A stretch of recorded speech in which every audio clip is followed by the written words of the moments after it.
my daughter, 1 year old, sitting outside in a busily trafficked area, and she had an asthmatic episode coming out of just being out there for an hour or so outdoors. And that to me was hit me as the impact of this air quality. My conversation today is with Dr. Suresh Dhaniyala, and he gave me a stat that really blew my mind. 10%. 10% of the United States energy goes to heating and cooling our buildings, and it is not being done in a very efficient way. These buildings are on autopilot. They are heating and cooling when nobody's there in the middle of the night. There's a lot of opportunity. We have to change this. Suresh is a professor of mechanical and aerospace engineering at Clarkson University. And he's also a startup founder. He makes air sensors that are deployed in many commercial buildings and also on the International Space Station, which is pretty cool. Suresh shows us that facility managers, operations managers have a lot of opportunity to change these defaults with technology that already exists today. So with that, here's my conversation with Suresh. Suresh, I'm so excited to dig in with you. Thank you so much for being here. Lucia, thank you for having me on. All right, well, let's get into it. I'd love to start with the basics. What kind of work fills your days right now? As you mentioned, I've got a couple hats. So I am on the university side, in addition to teaching fluid mechanics, thermodynamics, air quality, and related fields. We're also doing research and trying to understand, about airborne particles, their impact on human health, the impact on just ambient air quality, and then their impact on climate. On the university side, we're trying to actually understand from a fundamental perspective how these particles behave in their atmosphere, and we're trying to also build new technologies to measure them. And that is the side of the sort of the research aspect that has an element of commercialization involved. New technologies to measure particles can be enabling us to do new science, but also just better engineering, whether it's engineering the air in buildings, or as you mentioned, understanding the air in the International Space Station. All of that can be driven with new sensing technologies that make it possible for us to study these very small particles. We're talking about particles much smaller than the width of your hair. We want to be able to study Wow. these with technologies that are relatively inexpensive, small, and very accessible from a deployment perspective. Wow, so cool. I can't wait to get into all of that. Where did this focus on particles first come from? Like, why? What makes you so interested in this? What pulled you in?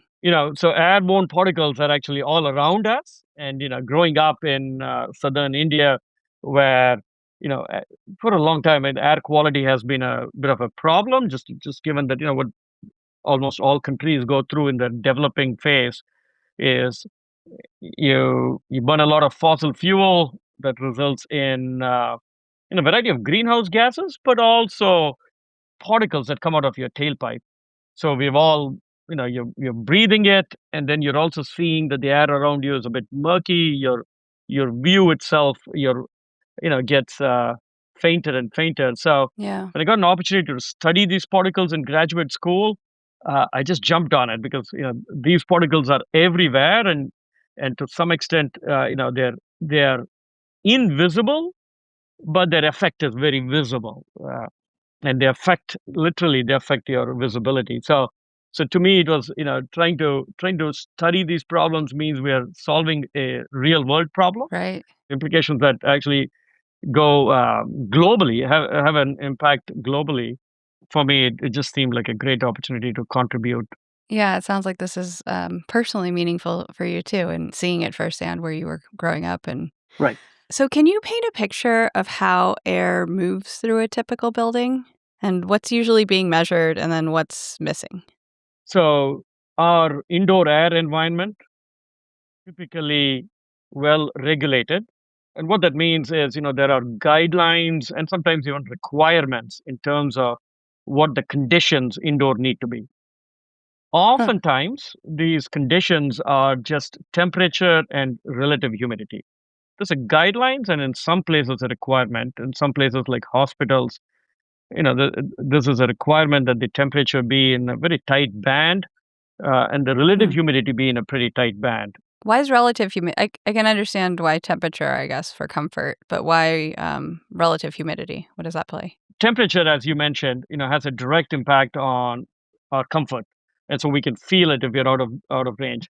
Relative humidity also has an impact on comfort, but the regulations around having a tight band for hospitals comes about because if you are too dry or too humid, the conditions might be pretty ripe for pathogens to grow, and so could have a bit of a threat perspective.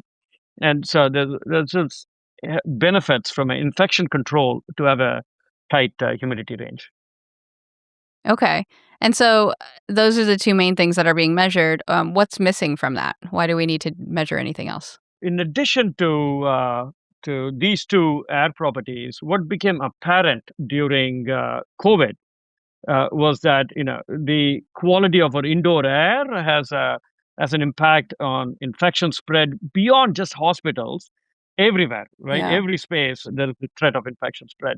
So how do we monitor whether our air is safe from an infection spread perspective? And that is possible if we could measure at a minimum carbon dioxide. Carbon dioxide, this is a gas that we exhale, and if we are in a tight spot where the air is, sealed, for example, we'll be as we exhale, the carbon dioxide levels in the spaces go up and up and up and up. But if we were to bring in outdoor air where the carbon dioxide is fairly constant on a day-to-day basis, of course, from a climate change perspective or long term, it's increasing. Mm-hmm. But on a day-to-day perspective, the concentrations are somewhat constant and low relative to what it might be in the space that I am breathing out carbon dioxide. So letting in outdoor air can dilute carbon dioxide levels in this room. And what that does is, so carbon dioxide is an indicator of presence of people in the space, and it's an indicator of how much we are putting out as we inhabit the space. In addition to carbon Yeah. dioxide, what we are putting out is we are putting out particles as we breathe out. There's particles coming all the way from deep in your lungs, coming from different Hmm. parts of the respiratory system. That's coming out even as we're just silently sitting and breathing. Additionally, if we are talking, we are putting out particles. These particles contain biological material from us, and Okay. if we are infectious, we've got some sort of infection in us, they could contain infectious agents with them. So the one way to get rid of this is to just throw out the air that we are in our space, replace it with air from the outside. And how do we track as to how much of this air is either built up as as we all sit in this room and breathe out and talk and so on, versus how much is being washed out by outdoor air? That can be kept track Mm-hmm. of by carbon dioxide. So the lower the carbon dioxide value, more outdoor air we are bringing to sort of dilute all of uh, the air that we are breathing out in the space. In addition to carbon dioxide, there is some interest in measuring particulate matter. So this would be directly measuring, what we are generating and what we are probably stirring up in the room. And you can imagine if we are just sitting and talking and there's an increase in particulate matter, you are directly now attributing uh, what is in the air to biological material that you might be putting out. Again, the Yeah. the air inside the space is not just biological. There's all sorts of particles. So increased particulate level may not directly tell you that there is an increased biological material in the air, but there's often a strong correlation. And again, if somebody's infectious, some of this is correlated to infection spread. Can you tell us why indoor air quality is tied to climate? Control of indoor air, those ventilation systems that control the thermal comfort in the space that we live in, takes up 10% of all of the energy that we produce. 10%. Yes. So if you can imagine, we consume a lot of energy, and 10% of that is a huge number, and all of that is just used to maintain the thermal comfort in this building. And that is, as you can imagine, energy use has a direct impact on climate, and hence indoor air management has a direct impact on climate. Yeah, absolutely. So 10% of our energy use, is that in the US? Is that worldwide? Do you know? That's in the U.S. Uh-huh. It changes globally. In some spaces, indoor air isn't necessarily as much as controlled as it is in here. Both our heating requirements, our air conditioning requirements, all of that, uh, you know, put us in this unique space where we consume a lot of energy maintaining indoor air. Right. Okay, so 10% of US energy use is Yeah, spent on maintaining indoor air quality for yeah. comfort, for all of these other filter particulate matter that you I can I filter for. I would say that the 10% of energy use right now is just to maintain thermal comfort. You got to remember Mm, that we talked about often. So most indoor spaces that are managed, we only manage the temperature, not even relative humidity. okay. Maybe only about 20 to 30% of spaces actually have relative humidity control. Even a much smaller fraction have carbon dioxide control, and except for very critical manufacturing spaces, maybe we don't have any particulate control in most indoor spaces. Okay. So the 10% energy use is just under this very limited temperature controlled scenario that we are currently running our indoor spaces. Okay, so help me connect the dots to how your work in measuring more indoor particulate matter, how that can help reduce the climate impact, or what correlation does that have? Yeah, if I were to tell you that what we are monitoring in as an indoor air property is inadequate, that just doing trying to control, trying to monitor and maintain temperature is just the bare minimum. We should do better. The first assumption you would have is, okay, we have to do better in terms of how we manage indoor air. That might mean we will have to spend even more energy. That would be the natural assumption. Mm, But what I want to impress upon here is that um, we have to do better in terms of just sustainability and energy efficiency and energy use, but we should not be compromising on indoor air quality, especially considering what you have just gone through with the global pandemic. And yeah. and so what I wanted to say is that currently we are doing neither, meaning our indoor air isn't resilient enough to prevent infection spread. Uh-huh. And I think we are not really sustainable. We're using a lot of energy right now uh, to to essentially maintain the single parameter temperature in an acceptable range. So what we are trying to do is say that if we can drive the ventilation systems Yeah. in a smarter way, we can get both better indoor air quality and lower energy use in buildings. Currently, we have to recognize that a lot of the indoor air quality management is driven, like I said, with temperature measurements, and any Uh-huh. any smart indoor air quality management is driven by relatively simple time-based systems, that might shut down your ventilation system at 5 p.m. because you leave, and might have might have a lower setting for temperature or higher setting for temperature depending on if it's winter or summer over weekends and so on. Yeah. And those are important, but I think uh, they don't go deep enough to really have a dramatic impact on energy efficiency. So Okay. So so what do we do instead? Yeah. So what do we do instead? So in many of the spaces that we inhabit, the usage is quite variable. Meaning we might have a lot of people in a particular space for a short period of time, and then maybe there's nobody in there for certain periods of time, and then again maybe there's fewer people after that, and so on. So in this variable space use case, Example would be a classroom in a university or a high school, Okay. and many office buildings with very multi-use spaces such as conference rooms and so on. Yeah. In all of these spaces, if our ventilation system were advanced enough to maintain uh, different spaces with different air handling units, for example, we could be running with sensors that monitor temperatures, relative humidity, carbon dioxide, particulates to ensure that these spaces are as safe as possible when it's occupied. And when it's not occupied, we might relax some of these requirements. Mm, As an example, in a classroom where maybe there's 80 students that might be coming in, we might need to bring in a lot more outdoor air to ensure that there isn't a buildup of biological materials that might be coming out because of all the students exhaling there. And right. and then when they're off for lunch break, and even if it's for 45 minutes, and it might be at different times on different days of the week, with a sensor-driven system, we can gain some of the some energy efficiency back by lowering, let's say, the amount of outdoor air we bring in, and Mm. and Mm-hmm.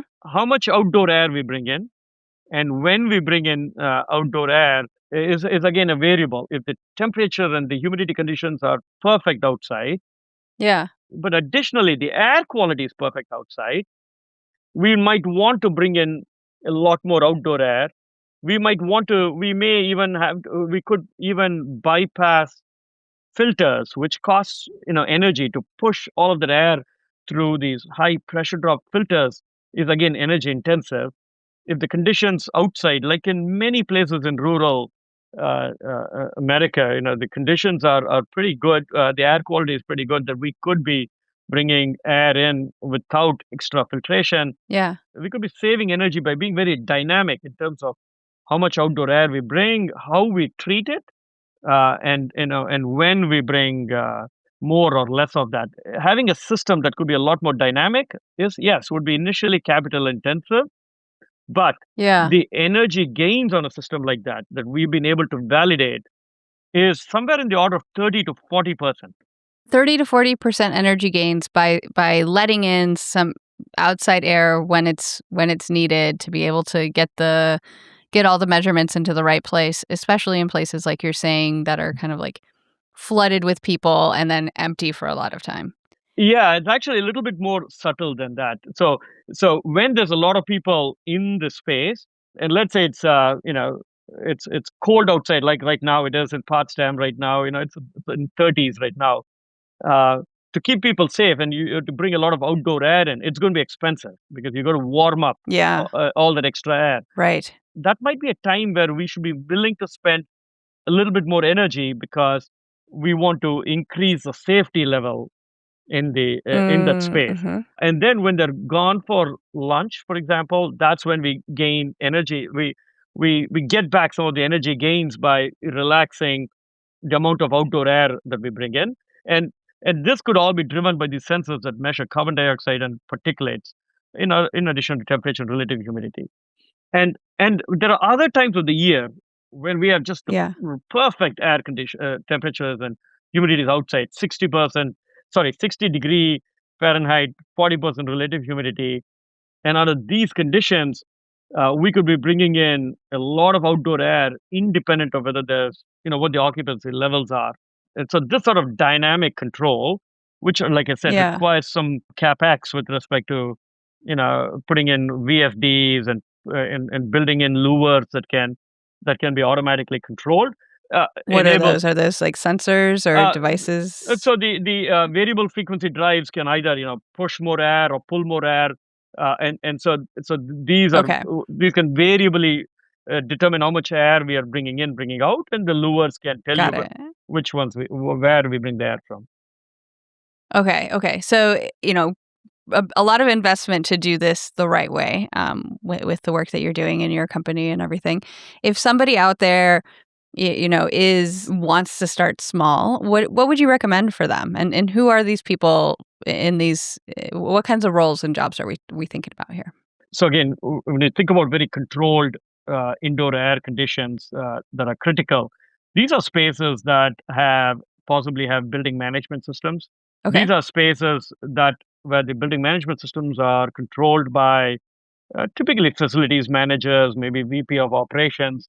Okay. So a lot of these decisions, a lot of the programming is happening by facilities managers, and they do an excellent job managing a very complex system that is Yeah. dynamic already. And so these are the people who, uh, and it can seem like it's extra work to put these sensors in that add additional parameters to program. But the newer sensors, like the ones that what we are doing right now, they uh, they come with cloud analytics that will also tell you, Mm. Mm-hmm. how to run these building management systems. So these need not be sort of pre-programmed. Right now, oftentimes these are pre-programmed at 5 p.m. You can slow down and so on, right? But with cloud analytics, we can understand space usage. We can be somewhat even predictive about when the ventilation system might have to turn on, turn off. These would obviously depend upon outdoor air quality. So Yeah. without doubt, some of the programming of the system is getting a little bit more complicated, but the combination of cloud-based analytics and AI now really allows us to run this without overburdening the facilities managers who already have a lot to do managing a pretty complex system. Okay, so maybe just digging in more to the capabilities of the systems that people have already, seeing if there's more than just the presets and defaults, and there might be an opportunity to get some major energy savings and also improve the safety of everybody in the building, which is great. Exactly. Yeah. I'd love to switch gears a little bit Yeah. and get to know you a little bit better, Suraj. Okay. Um, could you describe a memorable day from your childhood where air pollution impacted you or your family? Yeah, I can actually tell you something more recent. I've, Please.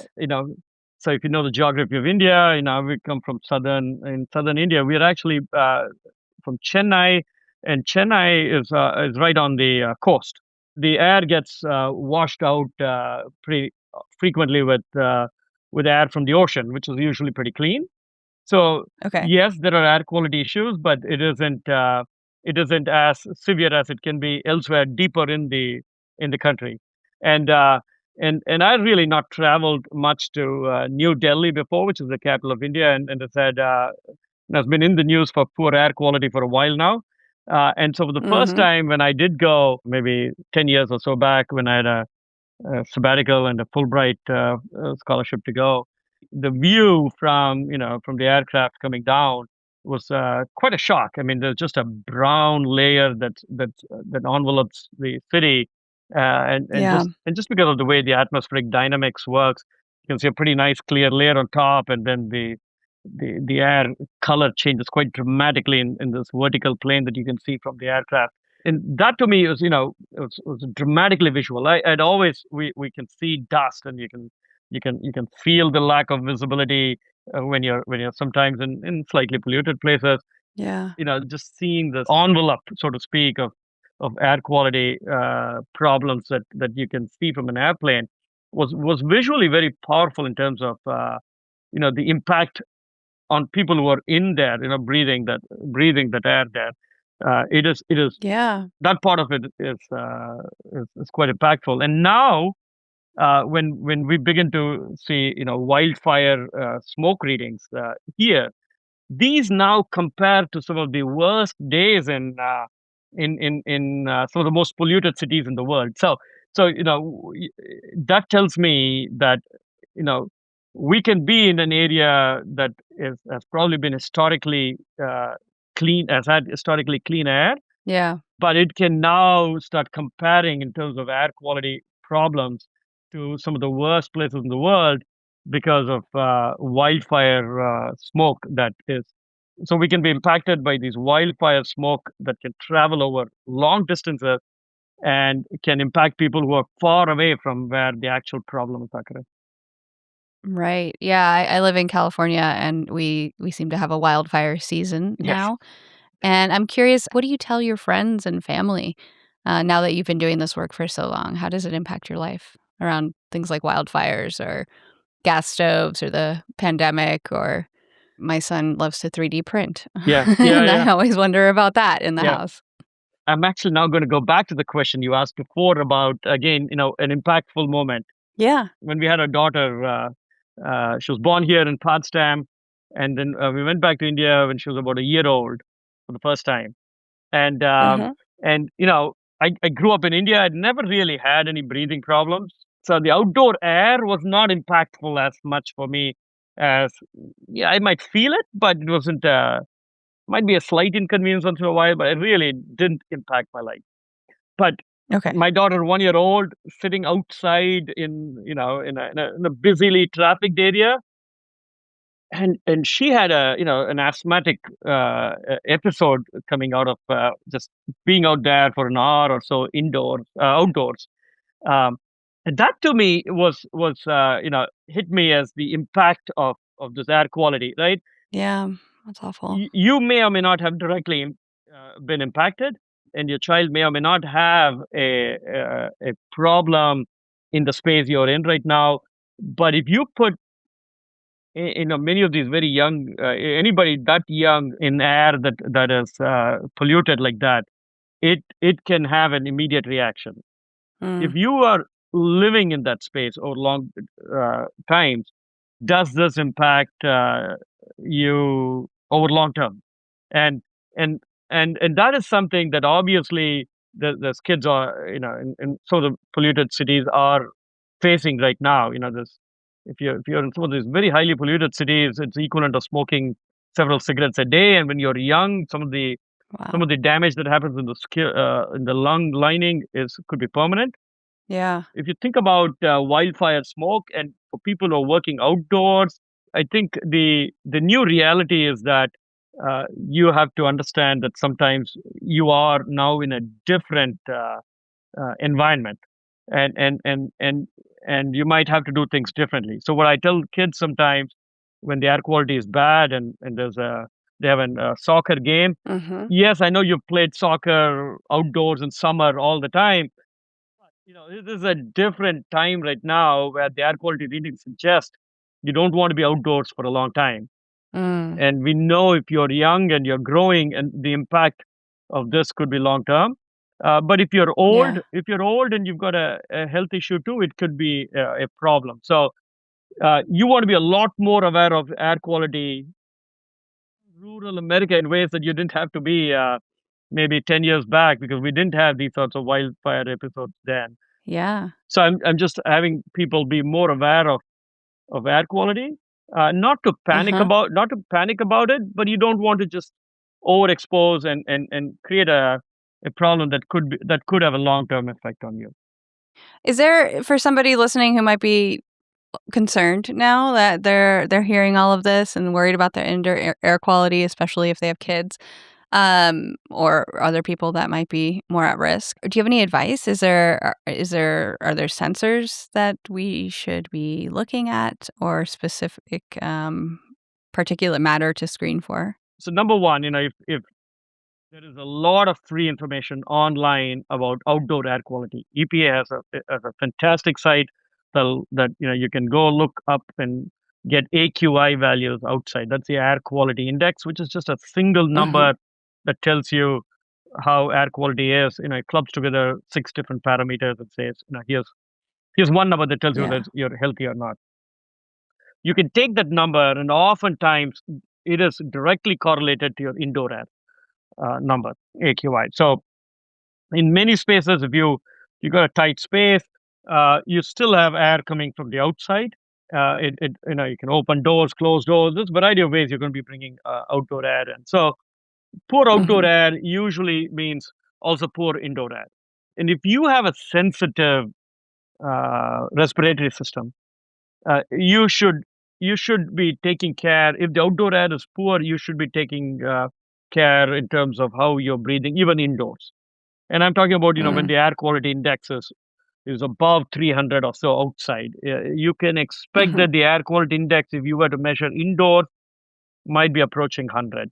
Especially, yeah, about in many of the places we have seen, the air quality inside could be about the particulates, the concentration of particles indoors can be about a third of the particle concentrations outdoor, sometimes higher. Wow. You'd want to be mindful of outdoor air quality because that has an impact indoor. You could additionally, if you have a much more sensitive system, you might want to look at indoor air quality sensors that are available, in reasonable uh, price range. You can buy these indoor air quality sensors directly from Amazon. Okay. You might want to look for sensors that have particulate matter and maybe volatile organic compounds, and Okay. maybe carbon dioxide. Those three parameters can be really helpful in understanding what the indoor air quality looks like. Okay. And you'd want to make sure that the sensor quality is reasonable. And I think there's a variety of ways to find it, um, and including maybe just reading reviews of the article.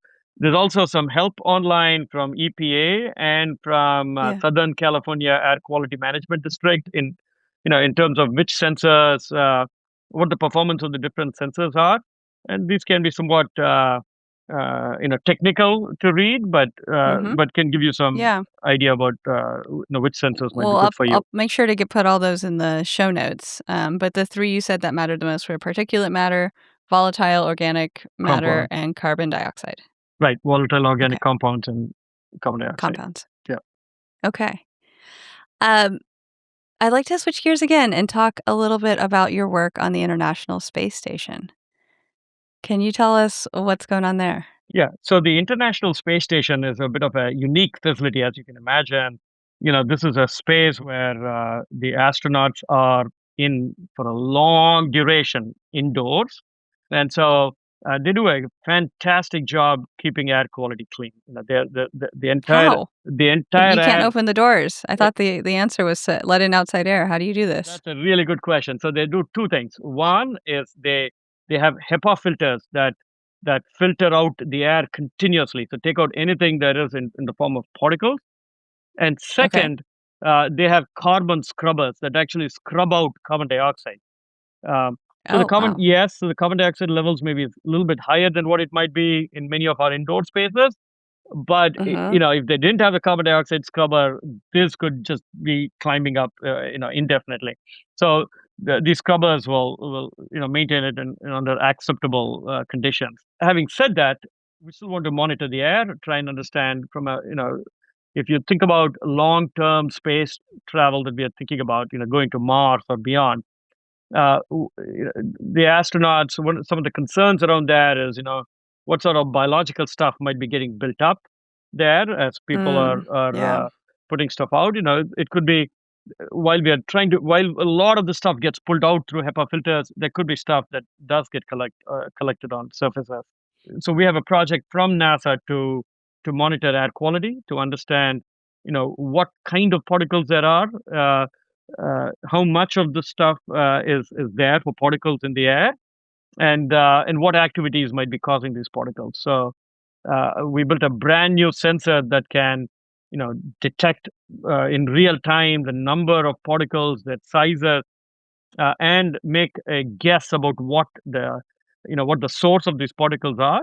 And this has been monitoring air in the space station for the last 7 months or Wow, anything surprising you can share? so. It is okay. What is surprising and well known to people who run the space station is, the air is both extremely clean and can be quite dirty at the same time. And by that, what I O mean is, okay.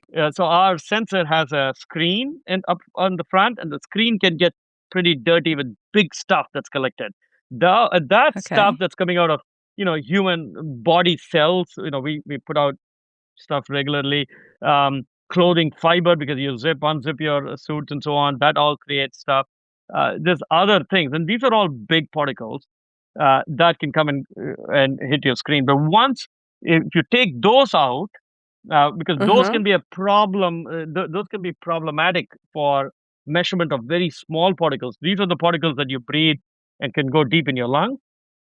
Those particles we found them to be extremely clean. The mass concentrations below a microgram per meter cubed. So safe levels here, we say something below 10 microgram per meter cubed. We are in very pretty clean air. Um, Uh-huh. there it's maybe well below 1 microgram per meter cube. Oftentimes about Wow. 0.1 microgram per meter cube. So very, very clean air. So there isn't the sources of particles are often, biological people, shedding stuff and and some other activities. There's no combustion activities, etc. So there isn't a constant putting out of particles in that. Right, right. But to back to the earlier point about energy use, I imagine there's quite a bit of energy use to keep everything so clean. Yes, yes. I mean, think about HEPA filters. These filters do a great job removing pretty much all particles in all sizes.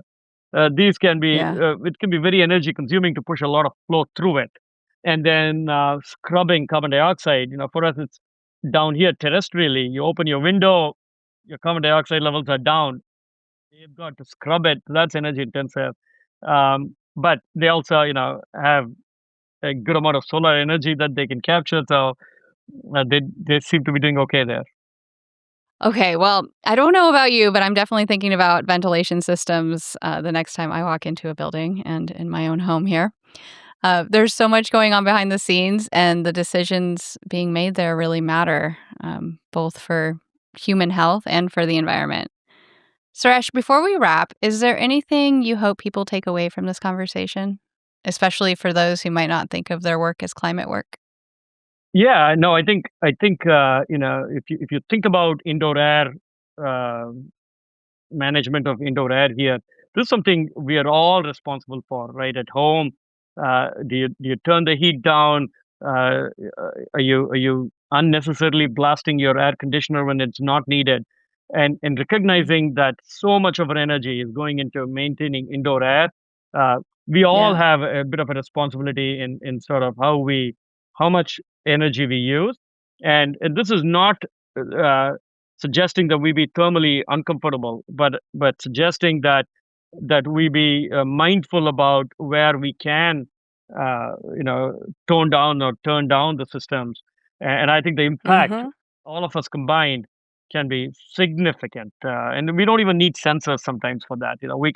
We know when we can actually save energy, and we should be thinking the small action can be quite impactful from a climate perspective.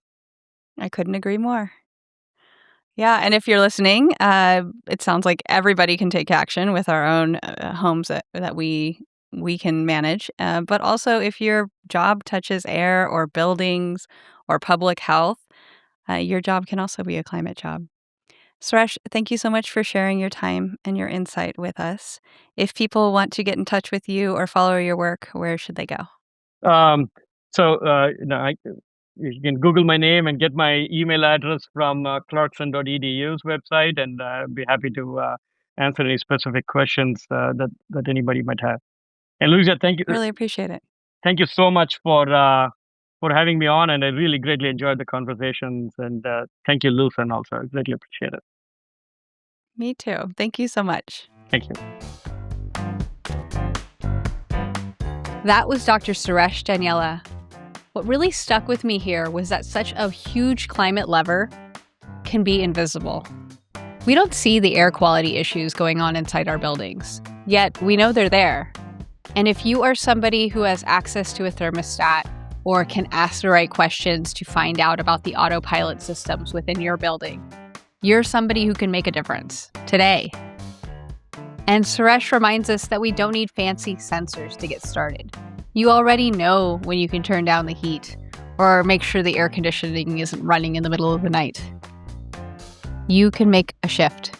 You can change that crazy number of 10% of US energy going to heating and cooling our buildings. You can have a dent in that. So please go take action today.